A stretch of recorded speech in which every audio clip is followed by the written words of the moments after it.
Hola, ¿qué tal? Y bienvenido a tu canal Pythonizando. Antes que nada, quiero dar las felicitaciones a todos aquellos que terminaron el curso de Python 3.8 con mi amigo Andrés. Muchas felicidades. De tal manera que este curso sé que también lo terminarás. Quiero hacerles mención sobre la página de Pythonizando, donde encontrarán información fresca de los cursos. En la descripción del video estaré dejando el link. Al momento de crear un análisis de una base de datos, es importante identificar entre líneas siempre los requerimientos de un cliente, ya que la creación de una base de datos es un proceso complejo. Y para atacar esta complejidad, al crear una base de datos, es mejor si se descompone el problema en subproblemas y se resuelve cada uno utilizando técnicas específicas que veremos a continuación.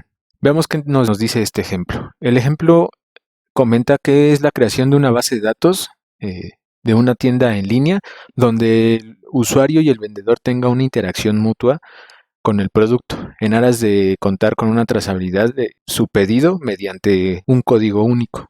Este ejemplo de los requerimientos, tal vez funcional, si lo puedo llamar de alguna manera, que requiere la base de datos, no siempre se encuentra en una idea tan general como la que estamos viendo ahora, sino en otros tipos de requerimientos su concepto es más amplio y cuenta con una descripción de igual manera más amplia. Para transportar la idea del mundo real a una base de datos, utilizaremos técnicas específicas, tales como un diseño conceptual, un diseño lógico y físico, para saber qué y cómo se almacenarán los datos en una base de datos. Su objetivo del diseño conceptual básicamente es describir el contenido de información de la base de datos y no las estructuras de almacenamiento que se necesitarán para manejar esta formación. Los esquemas conceptuales cuentan con ciertas características o cualidades. Expresividad: debe tener suficientes conceptos para expresar perfectamente la realidad de la que se está planteando el problema. La simplicidad: debe tener esquemas de una manera simple y fácil de entender. La minimalidad: esto quiere decir que cada concepto debe de tener un significado distinto. Y la formalidad quiere decir que todos los conceptos deben tener una interpretación única y precisa y bien definida. Pasemos a ver nuevamente los procesos. El siguiente paso es realizar un esquema lógico. Recordemos que el esquema lógico parte de un esquema conceptual, como podemos ver en este momento. Un esquema lógico es una descripción de la estructura de la base de datos en términos de la estructura de datos que puede procesar un tipo de sistema de gestor de base de datos, en el cual ese esquema lógico da como resultado un modelo lógico. Y por último, estamos listos ya para poder tener un esquema físico, que da como resultado la descripción de las estructuras de almacenamiento y los métodos que debe de tener para tener un acceso eficiente a los datos. Recordemos que cada una de estas técnicas que hemos visto hay una cierta dependencia e independencia entre ellas. Por ejemplo, el esquema conceptual es independiente a todo. De hecho, se puede usar cualquier esquema conceptual que se busque para base de datos. Sin embargo, a partir del esquema lógico y físico, deberemos basarnos con el que cuenta un sistema gestor de base de datos. De esta manera, estará lista para crear una base de datos. A continuación veremos algunos ejemplos de los conceptos previamente vistos. Este es un ejemplo de un modelo entidad de relación de su base de datos. Es parecido a un diagrama de flujo, ¿no? Donde vamos a trazar el camino de la comunicación de las tablas que se extraen del ejemplo escrito, en la cual los símbolos tienen una definición también. De igual manera, en la descripción del video dejaré como siempre material de apoyo hacia conceptos para que puedas familiarizarte con cada uno de ellos. En este modelo entidad-relación tenemos al menos 4 tablas o entidades, visualizadas cada una con sus respectivos campos o atributos. Por ejemplo, en un rectángulo tenemos la tabla clientes, que contendrá los campos como ID cliente, username, password, email, ID address, una fecha de creación o date create y un ID de venta. También tenemos la tabla login, que está en la parte de abajo, con los campos username y password. También tenemos la tabla empleados, que contiene los campos de ID empleado y username y también tiene una fecha de creación. La tabla de carrito compra contiene los campos o los atributos de ID carrito, ID venta, ID empleado. Lo puse opcional porque si el diseño no es el más óptimo, este diseño puede cambiar antes de la creación de la base de datos. Por eso es que estamos viendo el análisis. También contendrá el ID cliente, la cantidad del producto, el tamaño del producto, el producto y una fecha de creación. Referente a direcciones, a la tabla de direcciones que se encuentra hasta en la parte de arriba, contienen los campos o los atributos ID address o ID dirección, calle, colonia, código postal, estado, país y date grade. Dentro de este análisis, nosotros tenemos que plasmar en un diagrama la idea del problema que mencionamos anteriormente. En esta idea general dice que era la creación de una base de datos de una tienda en línea, donde el usuario y el vendedor tengan una interacción mutua con el producto en aras de contar con una trazabilidad de su pedido mediante un código. Entonces, tenemos una tabla de cliente y tenemos una tabla de empleados o de vendedor. Los nombres pueden variar a veces o se pueden editar. Tenemos la tabla de cliente y de empleados, en el cual si estos datos llegan a caer en estas tablas, por ende tendrán un login cada uno. ¿Y por qué tienen un login cada uno? Por la trazabilidad que se requiere de esa venta. Se decidió en este esquema o en este modelo entidad-relación separar por una tabla aparte direcciones, por la razón de que se pueden comparar lo que son los valores de estos campos, identificar si la dirección es la correcta del cliente. Por eso es que se separa con una tabla diferente en direcciones. Nos damos cuenta que en este diagrama también contamos con números, letras y caracteres. Por ejemplo, aquí nos dice que cliente puede tener un login, donde está la figura de un rombo y donde dice tiene, se lee de esta manera: cliente tiene un login y login tiene un cliente. Esto quiere decir que es una relación uno a uno. Y esa relación también en el diagrama, en el modelo entidad de relación, se le llama cardinalidad. De la misma manera, la tabla de empleados tiene un login, también tiene una cardinalidad de 1 a 1. Ahora, si los datos del cliente se validan en login y son los correctos, entonces van a crear un carrito de compra o una compra. Obviamente, sin excluir la tabla de direcciones, porque esto es en el register, en donde van a caer los valores en la tabla de direcciones, y esto se lee de la siguiente manera: un cliente tiene muchas direcciones y muchas direcciones pueden pertenecer a un solo cliente. Entonces, esta es una relación de uno a muchos o de muchos a uno. Como mencioné al principio del video, voy a dejar en la descripción un link sobre las descripciones o los conceptos básicos sobre esta simbología para que puedas entenderla. Si es que en este momento no la entiendes, puedes ir a revisar esa información y después puedes regresar conmigo. Y bueno, entonces el cliente puede contener un carrito de compra donde tiene una venta, un ID de venta, obviamente un ID de carrito o ese lote, porque en ese carrito va a almacenar varios productos. Tiene el ID del cliente y tiene el ID del empleado. También tiene una fecha de creación. Este diagrama entidad-relación no termina aquí. Va a continuar, de hecho, para el proyecto final. Con este ejercicio que acabamos de ver, cómo es que se relaciona un modelo entidad-relación, yo te sugiero que diseñes el tuyo propio. Si es que tal vez la lógica de este modelo entidad-relación al momento de plasmarlo no te queda muy claro, puedes crear los tuyos y puedes comparar también aquí en los comentarios. Posteriormente a este proceso veremos un ejemplo del modelo lógico relacional. En el modelo lógico pretendemos darle una solución al problema y dicha solución se debe basar en un modelo de datos. ¿Qué es un modelo de datos? Bueno, rápidamente, un modelo de datos es una tecnología que nos permite organizar la información. Para ello usaremos el modelo relacional, ya que, como hemos visto, es muy intuitivo porque está basado en tablas.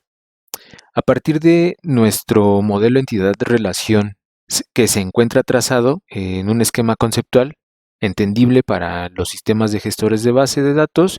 Lo que estamos viendo ahora, en este momento, son las estructuras lógicas de cómo serán creadas estas tablas del problema en cuestión, donde me indica que la tabla del cliente o la entidad cliente cuenta con los campos ID cliente, el nombre de usuario, password, correo electrónico, dirección y una fecha de creación. Y del lado izquierdo cuentan con ciertas restricciones. Estas restricciones son en base a un estándar que se llaman formas normales para la creación de estas tablas.